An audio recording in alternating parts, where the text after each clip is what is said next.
हरे कृष्ण। बहुत सुंदर श्लोक है ये। जब भगवान इस धराधाम छोड़कर जा रहे थे तभी उद्धव और मैत्रेय को भगवान ने उपदेश दिया था। जैसे हम लोग देखते ब्रह्मा जी को भगवान ने पहले उपदेश दिए थे, ब्रह्मा के सृष्टि की रचना के लिए उपदेश दिए थे। फिर अर्जुन को कुरुक्षेत्र के युद्ध स्थल में अर्जुन को भी भगवत गीता का उपदेश दिया। ये भगवत गीता हमारा जीवन का एक कानून बुक है, इसको हम लोग फॉलो करना। और तीसरे बार भगवान ने उद्धव को ज्ञान दे रहे। ये उद्धव का ज्ञान सर्वश्रेष्ठ ज्ञान। भगवान जब इधर धराधाम छोड़ के जाते वक्त उद्धव को ज्ञान देके बताया, आप बद्रीनाथ का आश्रम जाके नर नारायण ऋषि के पास जाओ करके और इस भक्ति का प्रचार करो। उद्धव को भी भगवान के साथ जाने का था। उद्धव इतने तड़पड़ा रहे थे, मुझे भगवान के साथ जाना है, भगवान के साथ जाना है, मगर भगवान ने उनको सेवा समर्पित किया, सेवा दी। इसके लिए भगवान की सेवा के लिए उद्धव बद्रिकाश्रम में, वहां उनको विदुर जी का साथ मिले। विदुर जी उधर आके पहुंचे, तभी उद्धव जी ने विदुर जी को बताया, देखिए भगवान इस धराधाम जाते वक्त आपको याद किया। तो तुरंत भगवान ने विदुर जी को याद किया। ये सुनते ही विदुर जी की आंखों से अश्रुधारा बहने लगी, कंपन होने लगी, सात्विक विकार प्रकट होने लगी, नाचने लगी। भगवान मेरे याद किए, भगवान मेरे। ऐसे देखे तो विदुर जी भगवान के सच्चे भक्त है, वो साक्षात भक्ति की मूर्ति है। भगवान खुद दुर्योधन का मेवा त्यागो साग विदुर खायो, हम लोग भजन गाते। भगवान प्रेम के भूख है। भगवान इतने प्रेम करते थे विदुर जी से। लास्ट में आखिर में भगवान धराधाम छोड़ के जाते भी विदुर जी का याद किया। ये सुनते ही विदुर जी बहुत आनंदाश्रु बहने लगे। विदुर जी के आंखों से आनंदाश्रु बहने लगे।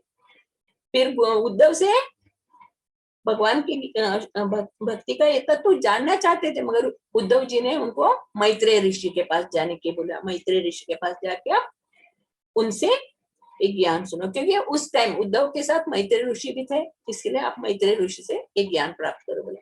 फिर विदुर जी गंगा नदी के किनारे, वो जो स्थान है, जो 4 धाम यात्रा के लिए जो गए हैं, उनको वो स्थान का मालूम पड़ेगा। इससे शांत एकांत स्थान है, गंगा बहती है। उस स्थान में मैत्रेय ऋषि उधर अपना कुटी बना के रहते। और विदुर जी जाके त्रणादपि सुनी चेन तरोरपि सहिष्णु नायने, ऐसे हम्बल स्टेट से। ऐसे देखो तो विदुर जी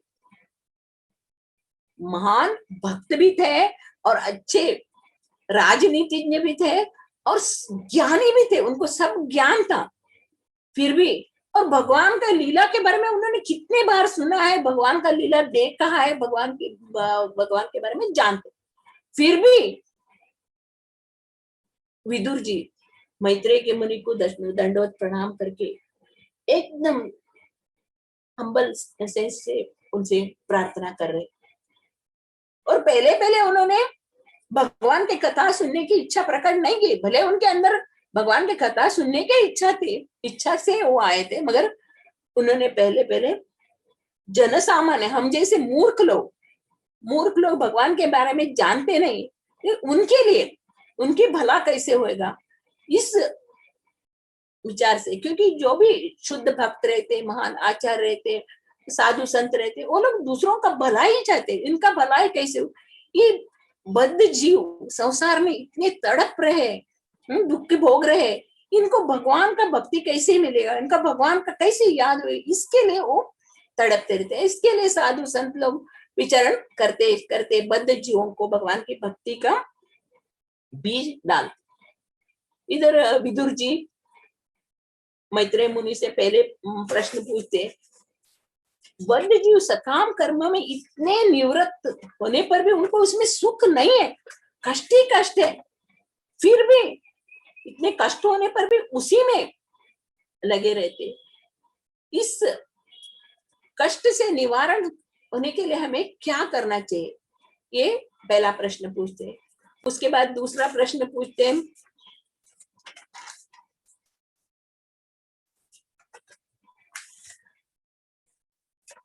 उसके बाद दूसरा प्रश्न,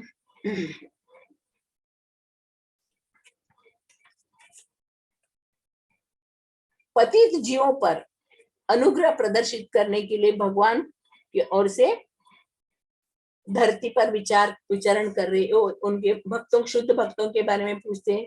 उसके बाद पूछते हैं, हे महर्षि, कृपया मुझको भगवान के भक्तियों, दिव्य भक्तियों का उपदेश दीजिए। साक्षात वो भक्ति है, भक्ति योगी है, ज्ञानी है, फिर भी वो महर्षि से भक्ति योग के बारे में उपदेश प्राप्त करने के लिए प्रार्थना करते हैं। उसके बाद महर्षि कृपया हमें बतलाइए, भगवान तीनों लोकों के ईश्वर, स्वतंत्र, सर्वतंत्र, स्वतंत्र आदिश्वर है और सब शक्तियों के नियामक है, फिर भी अवतार लेके आके किस प्रकार पूर्णतः व्यवस्थित नियामक सिद्धांतों के साथ साथ इस ब्रह्मांडीय अभिव्यक्ति का सर्जन करते हैं, ये प्रश्न। उसके बाद बोलते हैं, हे भगवान,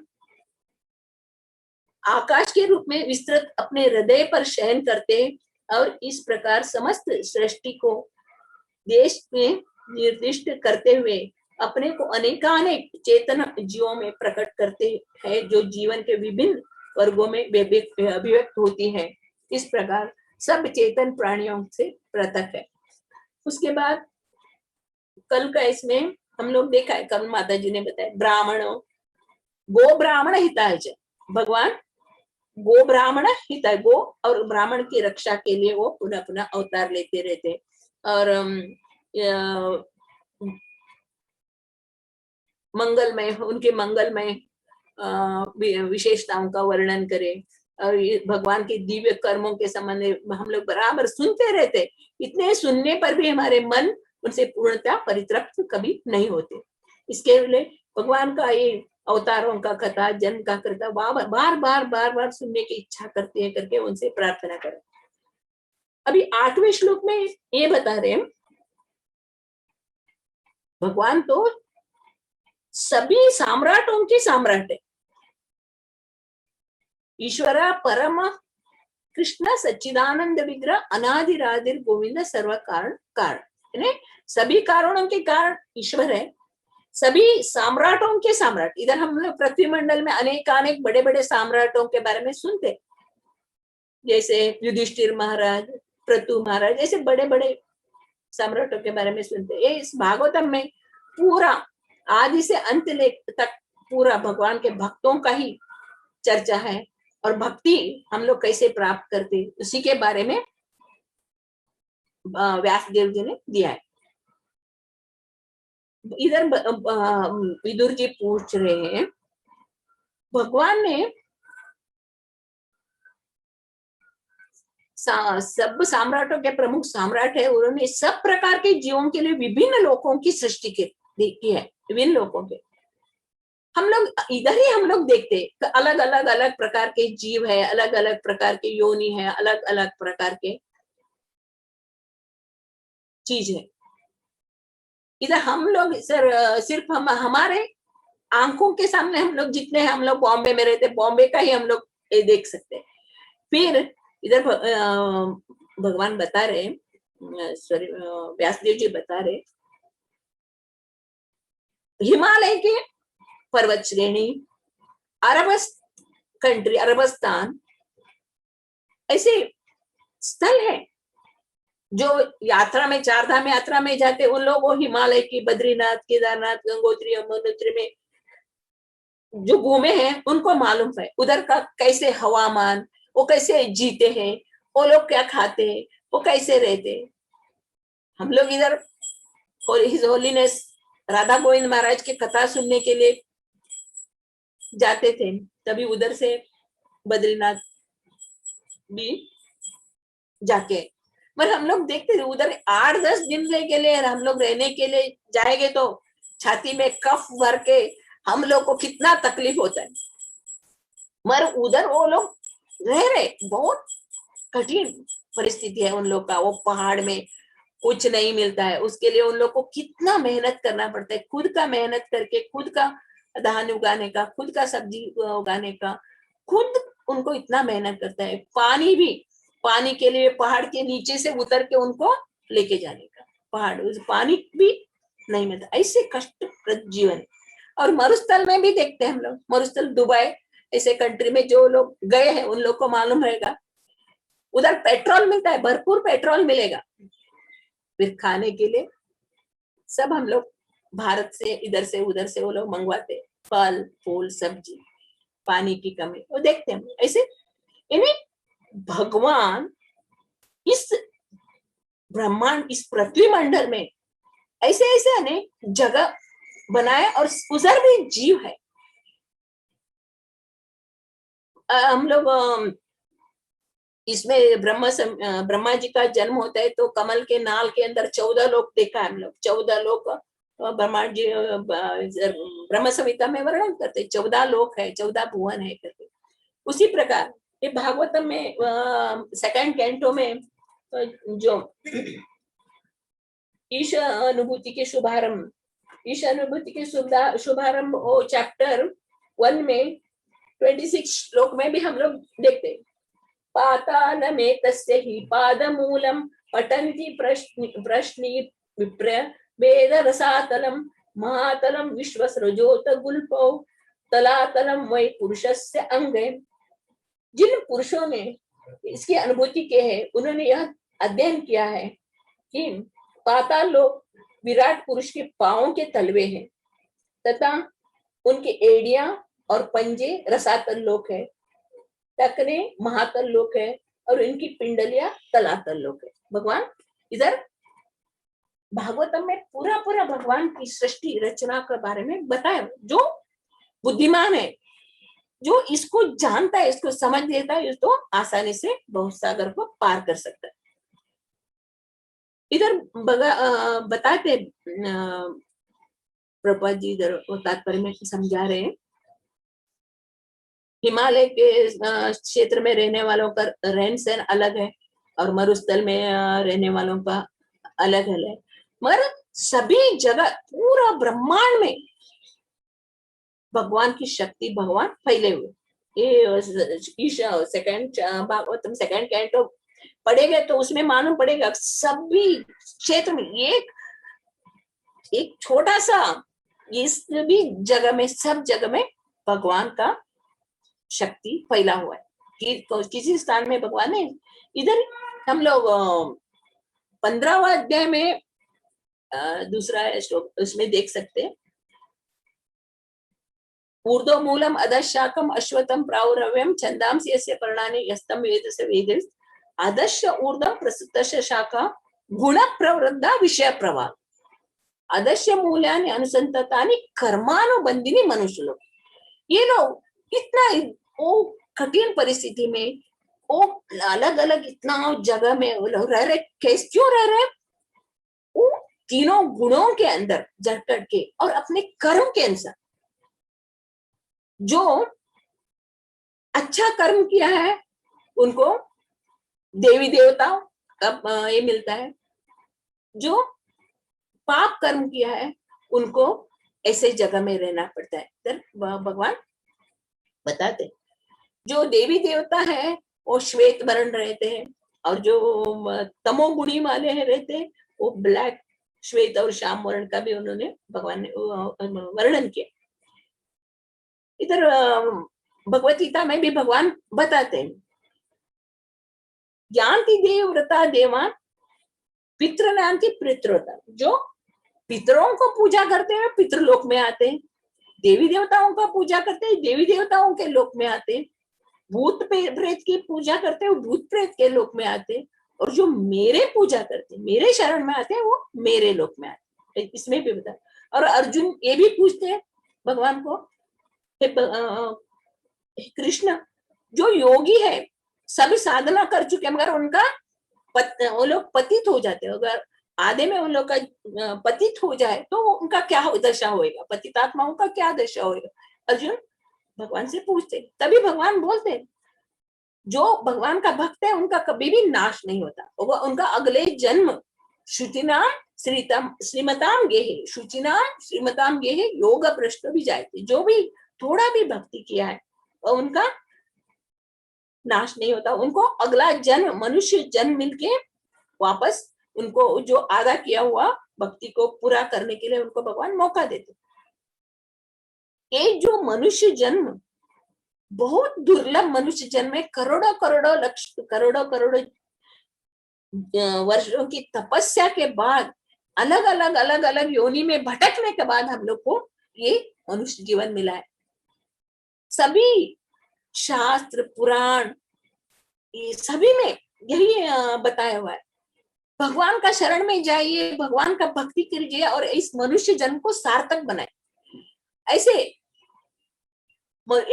दुर्लभ मनुष्य को कुत्ते बिल्ली जैसे खाने पीने सोने में मत लगाए, ये इतना बहुमूल्य जीवन है, अगर हमारा एक क्षण भी बीत गया तो वापस नहीं मिलने वाला है। इसके लिए इस मनुष्य जन्म का हम लोग को पूरा पूरा उसका लाभ उठाना चाहिए, हम लोग को चौकन रहना चाहिए, हमारा जीवन कैसे भक्ति में लगे रहेगा। इसका एक ये आता है राजा खटवांग का, हम लोग ये भी देख सकते हैं, जो युधिष्ठिर महाराज जैसे बड़े बड़े परीक्षित महाराज बड़े बड़े राजा महाराज थे, वो लोग शुद्ध भक्त थे, वो 24 घंटे भगवान का ही ध्यान करते रहते थे, भगवान का ही नाम लेते रहते। एक राजा खटवांग भी ऐसे भगवान का भक्त था। जब भी देवी देवता लोग भी पृथ्वी आके बड़े बड़े राजा लोग उनके अपने साथ लड़ाई यानी देवी देवताओं के पास असुर लोग लड़ाई करने के लिए आते हैं, तो देवी देवता लोग इधर पृथ्वी आके और राजा लोगों को लेके जाते।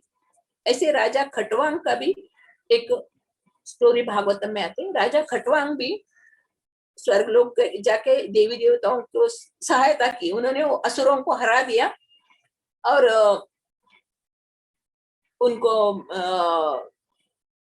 उनको लड़ाई कर युद्ध करके उनको सहाय किया। तभी वो देवी देवता लोग बहुत खुश हो गए वो राजा के ऊपर, और आपको क्या वर चाहिए मांगिए मांगिए करके। तो राजा खटवांग बोलता है, मेरा अभी जीवन अवधि कितना है, मेरा अभी जीवन कितना बाकी है? तो बोलते वो लोग एक पल का समय आपका बाकी है बोलते। तभी तुरंत खटवांग स्वर्गलोक से पृथ्वी लोक पे आके भगवान का ध्यान करने में बैठ जाते हैं और भगवत धाम चले जाते। ऐसे महान भक्त अपने जीवन को भगवान के भक्ति के अलावा, भगवान की सेवा के अलावा किसी में नहीं लगाते। ऐसे परीक्षित महाराज को भी 7 दिन में मरने का था, महान राजा थे, बहुत बड़े सम्राट थे, क्या उनको भी ये नहीं था क्या भोगने की इच्छा नहीं? मगर नहीं, राज ऋषि, ये जो बड़े बड़े सम्राट लोग रहते वो राज ऋषि बोलते, वो लोग अपने सिंहासन पे भगवान को रख के वो लोग भगवान के दास रूप में भगवान का सेवा करते थे। परीक्षित महाराज को 7 दिन तक में मरने वाले थे, तो पूछते क्या करूं मैं? तभी सुखदेव गोस्वामी उधर आके उनको भागवत कथा सुनाते। परीक्षित महाराज को 7 दिन में मरने का उनको निश्चित था, फिर हम लोग भी ये 7 दिन के अंदर एक ना एक दिन मरने वाले ही, हमें भी ये तैयारी करने का, हमें भी भगवत धाम जाने का तैयारी करने का। जो स्टार्टिंग से जो प्रहलाद महाराज ने बताया, कौमारो आचरित प्राज्ञा, इन्हें 5 बरस से बच्चों को भक्ति में लाना चाहिए। अगर 5 बरस से आप बच्चों को भक्ति में लाए तो ठीक ठाक जवानी में, बुढ़ापे में, यानी अंत में तो भगवान का भक्ति करते करते भगवत धाम चले जाएंगे। मगर हम लोग का क्या होगा, आधा जीवन खेल कूद में, घर गृहस्थी में, संसार का बोझा डोलने में गया। अभी हम लोग को थोड़ा ही अवधि बाकी है, एक पाव तो ऑलरेडी है, एक पॉल दिन तो ऑलरेडी स्मशान के अंदर है और दूसरे पाँव रखने का बाकी है, इतना ही समय हम लोग का बाकी है, तो हमें क्या करना है? और भी भगवान भौतिक का भोग भोगना है। तो अभी तो हमारे साथ आंखों के सामने साक्षात मृत्यु मंडरा रहे, देख रहे हैं हम लोग कितना क्या क्या क्या क्या हो रहा है, क्या क्या सुन रहे, सुन के हम लोग को हार्ट बीटिंग ज्यादा बढ़ जाता है सुन के। जो भगवान का भक्त है भौतिक सुख के लिए कभी भी तरसता नहीं। कल जय श्री राधा माता जी ने बोला, जो भगवान का भक्त है उनको भौतिक सुख का कुछ इच्छा नहीं, वो सतत भगवान का नाम लेने में। भगवत गीता में भगवान बता रहे, जो इंद्रिय सुख को जो छोड़ के पूरा अपना इंद्रियों को भगवान की सेवा में जो लगाता है वही मेरा भक्त है। सततम कीर्तयन्तु मां, चतुर्श्लोकी भगवत गीता में भगवान बता रहे, जो मेरा सतत ध्यान करता है वो मेरे में वास करता है, मैं उनके हृदय में वास करता हूँ, उनका मैं सब ध्यान देता हूँ, उनको जो चाहिए मैं वो देता हूँ। ये भगवान आश्वासन दिए। भगवान इधर ये भी बता रहे, वेदेशु यज्ञेशु तपस्सु चैव, वेद पढ़ने से मैं मुझे प्राप्त नहीं कर सकोगे, यज्ञ करने से मुझे प्राप्त नहीं कर सकोगे, और तप करने से भी नहीं, मेरे शरण में आए जब भी मैं, आप मेरे शरण में आएंगे तभी मैं आपको भक्ति का आशीर्वाद देगा। भक्ति जो भगवान की कृपा से हम लोग भगवान को भक्ति कर सकते हैं, भगवान की कृपा के बिना हम लोग ये भगवत गीता भागवतम को छू भी नहीं सकते। ऐसे हम लोग देखे, ऐसे आज तो बहुत अच्छा दिन है। माता जी मैं इसके बारे में बोलूं, माधवेंद्रपुरी के बारे में बताओ। यस ओके, आज एक इतना शुभ दिन है, अक्षय तृतीया, इतना शुभ दिन है ना। इस दिन में आप जो भी पूजा करे, पाठ करे, दान दे, कुछ भी अक्षय हो जाता है, वो कभी क्षय नहीं होने वाला, अक्षय है ना, क्षय नहीं होने वाला। आज के दिन सभी मंदिर, तिरुपति बालाजी मंदिर, कौन से सभी मंदिर में आज भगवान को वैभव पूर्ण पूजा पाठ सेवा चलता है। हमारे गौड़ीय वैष्णव परंपरा में, ब्रह्म मध्व गौड़ीय वैष्णव परंपरा में एक महान आचार्य माधवेंद्रपुरी, आप लोग सब जानते होंगे, क्योंकि चंदन यात्रा का कथा तो बहुत वर्षों से चला आ रहे हैं, वो सुने हो। ऐसे माधवेंद्रपुरी एक महान भक्त थे। वो गोविंद कुंड में, वृंदावन के गोविंद कुंड में रहते थे। वो कभी भिक्षा मांगने के लिए किधर भी नहीं जाते थे, उनको कोई आके उनको कुछ देगा तो वो खाएंगे। सतत भगवान का ध्यान करते, भगवान का भजन करते। आई दीन दयाल नाथ मथुरा नाथ, आई दीन दयाल नाथ मथुरा नाथ, कदा करिष्यसे कदा करिष्यसे कदा करिष्यसे कदा करिष्यते, हृदयं तव लोककातरम्, हृदयं तव लोककातरम्, कदा करिष्यसे कदा करिष्यसे कदा करिष्यसे कदा करिष्यसे। ऐसे भगवान का भजन करते उधर गोविंद कुंड के उधर रहते थे। एक बार वो सोए थे, दोपहर को ऐसे थोड़ा विश्राम कर रहे थे, तो अचानक भगवान उनके स्वप्न में आए और बताए, हे माधवेंद्र, हे माधवेंद्रपुरी, हे माधवेंद्रपुरी उठो, मैं नीचे झाड़ियों के बीच में फंस गया हूँ, मुझे निकालो, मुझे बाहर निकालो करके बोल। तो तुरंत माधवेंद्रपुरी जाग के उठ गए, ये भगवान का आदेश, भगवान ने मुझे बताया। तुरंत गांव वालों को बुलाए, तुरंत गांव वालों को बुलाए और बताए, देखो मुझे ऐसे ऐसे स्वप्न है, नीचे झाड़ी के अंदर गोविंद जी है, गोपाल जी है। तो सब गांव वाले आके कुल्हाड़ी सब लेके आके वो जगह एक खोदते, मट्टी खोदते, निकालने के बाद उधर सुंदर गोपाल जी का विग्रह मिलता है, गोविंद जी का विग्रह। तो वो माधवेंद्र, वो सब लोग उठाने का बहुत कोशिश करते वो विग्रह को उठाने का, मगर माधवेंद्र के पुरी उसको हाथ लगाते ऊपर आते, तो उसको विग्रह का उधर स्थापना करके उसका अभिषेक करते, माधवेंद्र पुरी अभिषेक करते उसको। और बहुत गांव वालों को सबको बोलते चले आप अन्नकूट बनाएंगे, आप सब पकवान बना के लाए। सब अभिषेक हो गया, भोग लगाया, गांव वाले सब अलग अलग प्रकार के पकवान बना के लेके आए, भोग लगाए, गोपाल जी को भोग लगाए। और बहुत उधर ही छोटा सा एक मंदिर बना के उधर ही अर्चा विग्रह का आराधना पूजा करते रहे। फिर ऐसे थोड़े दिन बीत गया, फिर एक दिन वापस भगवान स्वप्न में आए और कहने लगे, हे माधवेंद्रपुरी, मुझे ना बहुत गर्मी हो रहा है, नीचे मैं मट्टी में ढका हुआ था ना, इसके लिए मुझे शरीर में बहुत ताप हो रहा है, गर्मी हो रहा है, कृपा करके मुझे मले पर्वत से चंदन लाके मेरे शरीर पे लगा, मुझे शांति मिलेगा, मुझे मेरा ताप कम होएगा करके भगवान माधवेंद्रपुरी को बताते। माधवेंद्रपुरी वृद्ध थे, तो तुरंत भगवान की आज्ञा से वो निकलते इधर से, वृंदावन से मलय पर्वत। मलय पर्वत कहाँ है?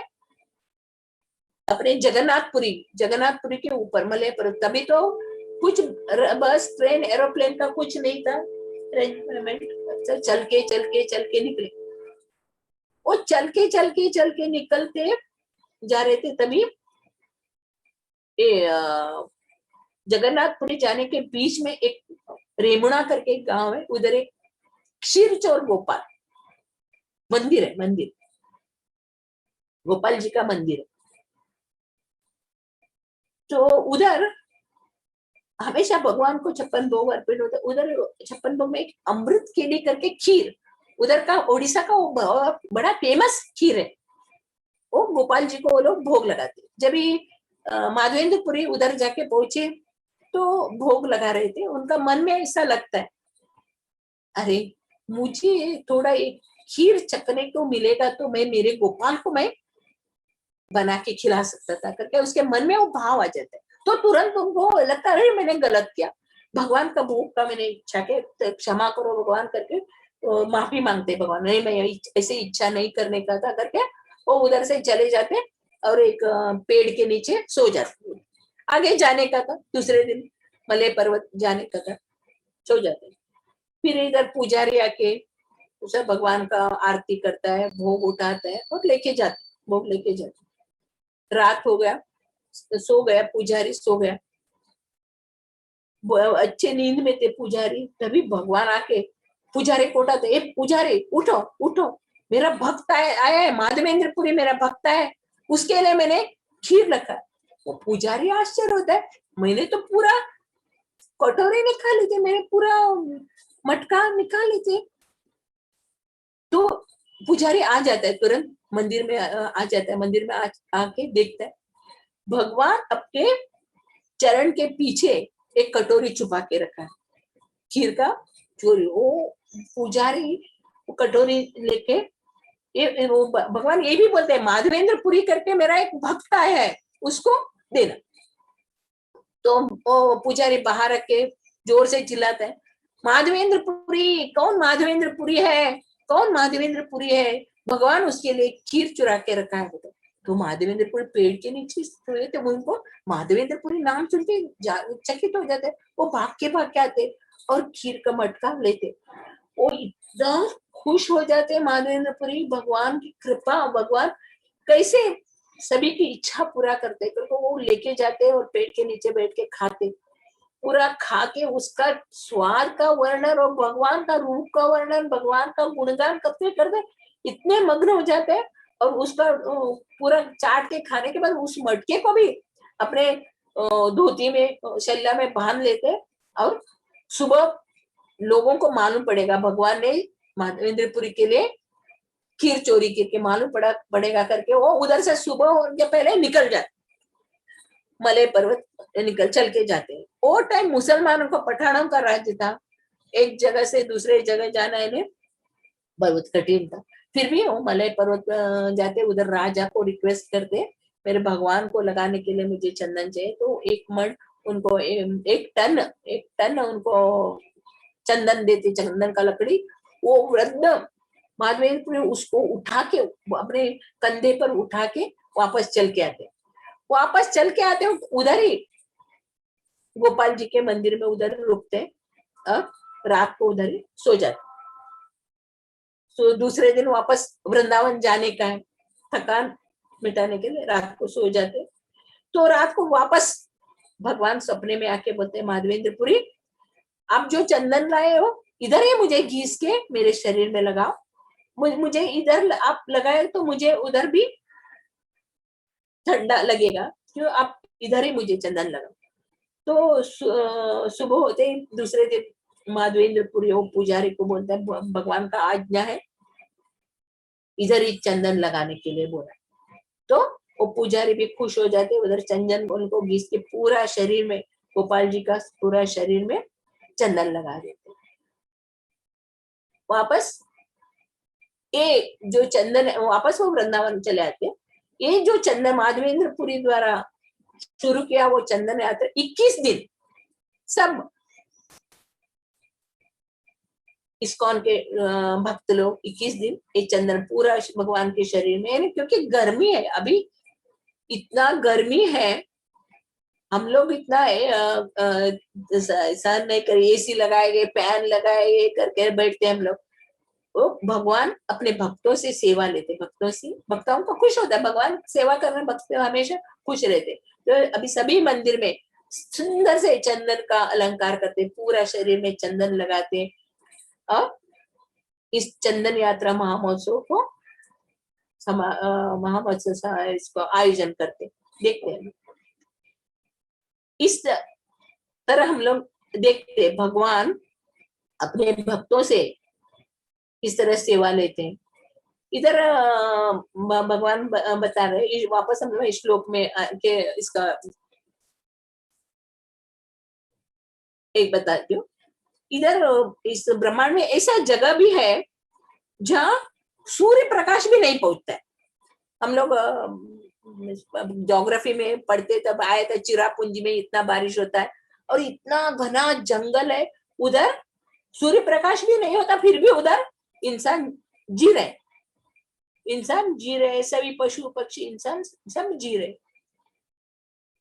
और ऐसे जगह इधर ये भी बताते जो पुण्य कर्म करते हैं वो देवी देवता, मतलब देवी देवताओं को क्या है, ये पृथ्वी लोक से भी बहुत उनका सब ऐसे बोलते हैं ना फैसिलिटीज। अभी हम लोग भारत में है, हम लोग ऐसा सोचते हैं अमेरिका वाले बहुत ये है भाग्यवान लोग है, उधर सब मिलता है उन लोग को, उधर सब ऐसा है।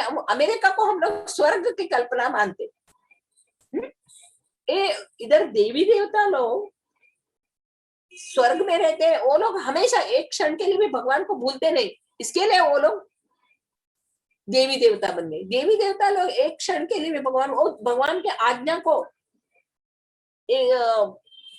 एकदम निष्ठा से फॉलो करते। सूर्य, चंद्र, मरुतगण सभी भगवान के जो सेवा करने वाले देवी देवता है सब भगवान के आज्ञा का पालन करते, वो एक क्षण के लिए भगवान को बोलते हैं। इसके लिए उनको वो भगवान भगवत गीता में बताते, जो चातुर्वर्ण का जो पालन करता है और भगवान का भक्ति करता है, वो ऊपर का पोस्ट देवी देवता का पोस्ट उनको मिलता है। जी देवी देवता लोग भी, वो लोग हमेशा खुशी में आनंद में वो रहते हैं। उनको भगवान का भक्ति करने के लिए उनको उधर ये नहीं मिलता, अवकाश नहीं मिलता। इसके लिए वो लोग सोचते हैं हमें पृथ्वी पे जाने का, हम लोग धरती पे भूमि पे जाने का, भगवान का भक्ति करने का। इसके लिए वो लोग भी भगवान से प्रार्थना करते हैं हमें इस मृत्यु लोक में भेजो, ताकि मृत्यु लोक में हम लोग भगवान का भजन पूजा कर सकते हैं। इधर हमें इतना सुंदर शरीर मिला है, भगवान ने सब कुछ दिया हुआ है और भक्तों का संग भी है। हमारा एक ही कर्तव्य भगवान का सेवा करना। मुकुंद माला स्तोत्र में राजा कुलशेखर भी बताते हैं, अभी मैं स्वस्थ हूँ, अभी बुढ़ा आएगा तो कफवात पित्त से मेरा कंठ ये हो जाएगा, बंद हो जाएगा, मैं भगवान का नाम नहीं ले सकेगा, तो तुरंत मुझे अभी लेके जाओ, अभी लेके जाओ करके राजा कुल से कर। ऐसे सभी भक्त, ऐसे हम लोग देखे तो प्रहलाद महाराज की शिक्षा में वो उनके राक्षस मित्रों को बताते, हे मित्रों देखो तुम्हें सुख मिलना है, आएगा ही। कैसे हम कष्ट को, संकटों को बुलाने को नहीं जाते, संकट कैसे अपने आप आता है, उसी प्रकार सुख भी मिलेगा ही तुम, अगर तुम्हारा एक ही कर्तव्य है भगवान का चरण पकड़ना। भगवान का चरण जो पकड़ेंगे वो भक्ति में रहेगा और भगवान हमेशा उनका रक्षा करेगा। इधर भगवान बता रहे हैं, जो भी मेरे शरण में आता है, जो पापी तापी रहने दो, कोई भी रहने दो, जो एक बार भी भगवान का नाम लेता है, हरे कृष्णा कृष्णा कृष्णा हरे हरे, हरे राम राम राम हरे हरे, एक बार भी भगवान का नाम लेता है, उसका जो भी पाप है उसको मैं, जैसे जंगल में आग लग जाए तो बड़े बड़े पेड़, बड़ा बड़ा पेड़ का भाग खंड सब कैसा जल जाता है, ऐसे उनका पाप नष्ट हो जाता है भगवान का नाम लेने से। इधर भगवान और भगवान का नाम में अंतर नहीं है। इस कलियुग में कली काले नाम रूपे कृष्ण अवतार, चैतन्य महाप्रभु हमें बताते, कली काले नाम रूपे कृष्ण अवतार, नाम हेले सर्व,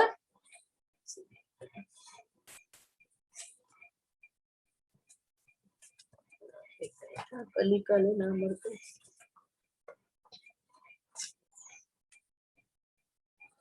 कली काले नाम रूपे कृष्ण अवतार, नाम हेले सर्व,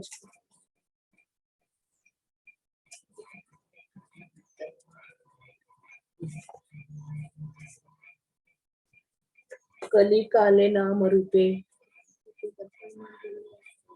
नाम चिंतामणि कृष्ण चैतन्य रस विग्रह, पूर्ण शुद्धो नित्य मुक्तो अभिनत्व नाम नामिनी, कली काले नाम रूपे कृष्ण अवतार, नाम है ते हय सर्व जगत निस्तार। भगवान का नाम लेने से सभी जो संकटों उसको हम लोग दूर कर सकते हैं।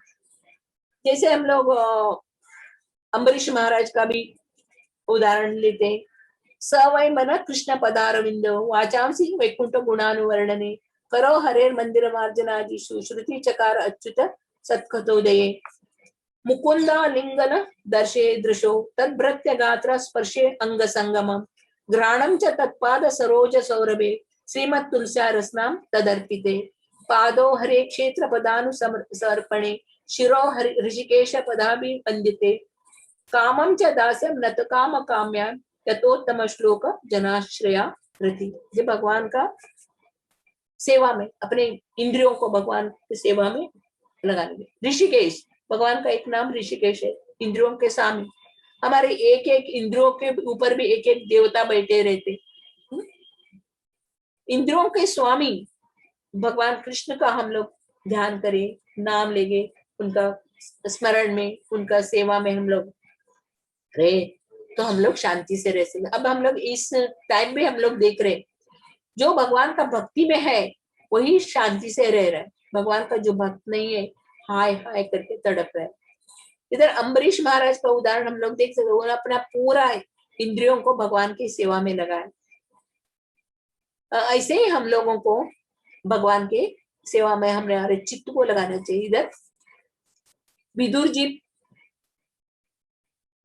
पूछते मैत्रेय को, ऐसे भिन्न भिन्न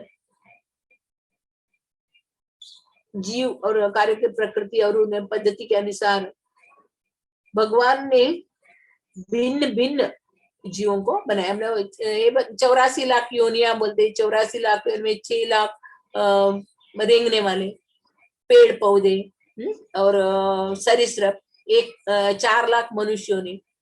अभी जो साइंटिस्ट लोग, हम लोग बोलते ना, हम लोग साइंस में बहुत आगे, शोध कार्य में आगे बढ़े, वो लोग अंतरिक्ष यान का शोध किया है, कण कण का, अणु का भी एक किया, मगर जन्म मृत्यु जरा व्याधि का कोई उसके बारे में नहीं बताया। जन्म मृत्यु जरा व्याधि, ये दुख से दूर होने का हम लोग को किधर भी हम लोग को इसका ये नहीं मिलने वाला है, इसको पार करने के लिए कौन सा भी हमें जगह नहीं मिले, सिर्फ भगवान के चरण में ही हम लोग इस जन्म मृत्यु जरा व्याधि का दुख से दूर करते। ये मनुष्य जन्म मिला है हम लोग को तपस्या करने के लिए मिला है। ऋषभ देवी अपने पुत्रों को बोलते, हे पुत्र, ये जो मनुष्य जन्म तपस्या करने के लिए मिला है, कुकर सुकर जैसे खाने पीने सो के मरने के लिए मनुष्य जन्म नहीं मिला है। इस जन्म मनुष्य जन्म में हम लोग को तपस्या करने का और भगवान को प्राप्त करने का, इसके लिए हम लोग को ये मनुष्य जन्म मिला है। ऐसे बहुत कठिन परिस्थिति में हम लोग रह रहे हैं। इधर अभी का परिस्थिति बहुत कठिन है, कोई किधर बाहर नहीं जा सकता है, कोई किसी मिल नहीं सकता है, मंदिर नहीं जा सकते किसी भक्तों को मिल, मगर इस कठिन परिस्थिति में भगवान ने हम लोग को एक ऐसा मौका बना के दिया है, जूम के द्वारा हम लोग राधा श्याम सुंदर को देख सकते, माता जी को देख सकते, सभी भक्तों को देख सकते, हाँ, सभी भक्तों को हम लोग प्रार्थना कर सकते, सभी जीवों को हम लोग देख सकते। यानी कितना कष्ट संकट में भी भगवान हमारा भला ही सोचते, भगवान हमारा भला ही सोचते। इसके लिए जो दृढ़ निश्चय, इसमें 15 अध्याय में भगवान बोला, दृढ़ वैराग्य रूपी दृढ़ शस्त्र से ही ये मोह रूपी जाल को काटना है। इसको बाकी किसी से हम लोग काट नहीं सकते, मोह रूपी जाल को काटना है। वैराग्य विद्या निज भक्ति होगा। वैराग्य हमारे जीवन अभी हो गया, सब भोग के हो गया, सब हो गया, अभी हम लोग को भगवत धाम जाना है, हमारा निश्चित धाम जाने। अभी हम लोग इधर से किधर भी दूसरे गांव जाना है, किधर भी जाना है, तो हम लोग क्या क्या करते हैं, टूथपेस्ट रखो, सोप रखो, पाउडर रखो, टॉवेल रखो, बनियान रखो, वो रखो, ये रखो, यानी वो सब रखते जाते, रखने के 8 दिन के लिए किधर जाने आने का। फिर अभी हमारा इस ये है प्रयाण है भगवत धाम जाने का, भगवान की सेवा के लिए भगवत धाम जाने का। उसके लिए हम लोग को कितना तैयारी करना पड़ेगा, और हमारे पास अभी समय भी बहुत कम है। आयु तो शंकराचार्य बताते, बाल्यावस्था क्रीड़ा सकता, तरुणावस्था तरुणी सकता, वृद्धावस्था चिंता सकता। बाल्यकाल में खेलते रहते, जवानी में शादी ब्याह बच्चे, पर बुढ़ापे में सोचते रहते क्या होएगा, मेरा उधर वो रखा है, ये रखा है, उसका क्या होगा, इसका क्या होगा, सोचते रहते। पर ब्रह्मण में कौन को भी ना सकता, पर ब्रह्मा के बारे में कोई सोचता नहीं। हा? जो पूर्व जन्म, इसे भगवत गीता में भगवान बताए, जो पूर्व जन्म में बहुत सुकृति की है और उसका पिछले जन्म का पाप कर्म नष्ट हो गया, और ये जन्म में भी उनका पुंज उद्भुत हो गया है, वही भगवान के शरण में आता है, वही भगवान का भक्ति करता है, और वो दृढ़ निश्चय से भगवान का सेवा में लगा रहता है। हमारा चंचल मन को इधर उधर भटकने नहीं देना चाहिए, हमारे मन को भगवान के चरण में रखना चाहिए। भगवान अर्जुन को भी डांटते हैं, अरे तुम अनार्य जैसे बात कर रहे हो। आर्य, आर्य ने मनुष्य जीवन का बारे में वो जानते, मनुष्य जीवन क्षणिक है, इसमें ये कुछ अशाश्वत है, क्षणिक है, इसमें एक ही हमारा ये है लक्ष्य है, भगवत धाम जाना, भगवत धाम जाना, भगवान का सेवा करना, यही हमारा लक्ष्य है। इसको जो जानता है वो आर्य, भगवान 2nd चैप्टर में अर्जुन को बताते। इसी तरह अभी हम लोग को इस सत्संग के द्वारा, माता जी के द्वारा, राधा श्याम सुंदर के कृपा द्वारा हम लोग को थोड़ा थोड़ा थोड़ा थोड़ा सा ज्ञान हो रहा है भक्ति करने का, सेवा करने का।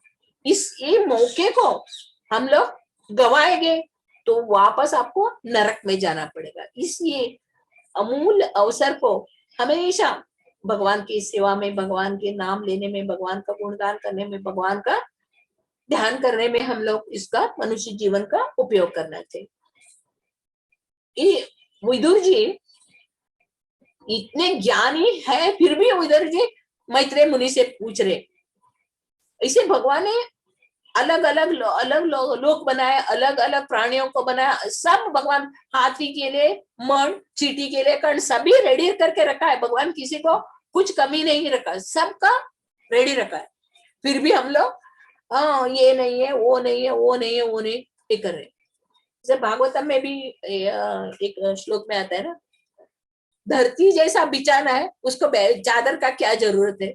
आकाश जैसा चादर है, उसको ओढ़ने का किसका क्या जरूरत है? हाथ ही सर के नीचे रखे सोने का, उसको तकिया का क्या जरूरत है?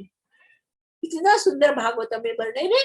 हमारे अंदर भगवान का भक्ति के बारे में जागृत करें, वैराग्य आना चाहिए संसार में। वैराग्य के हम लोग को भक्ति में पूरा पूरा संन्यास आश्रम, एक आश्रम में क्या है? भगवान का भक्ति करना है, भगवान का भक्ति, यही एक हमारा आश्रय। और बाकी कुछ हमारा धन दौलत घर परिवार सब इधर का इधर ही रहने वाला, हमारे साथ आने वाला एक ही है, भगवान का नाम हरे राम, हरे कृष्णा कृष्ण कृष्ण हरे हरे, हरे राम राम राम हरे हरे। हरे कृष्ण। हरे हरे कृष्ण।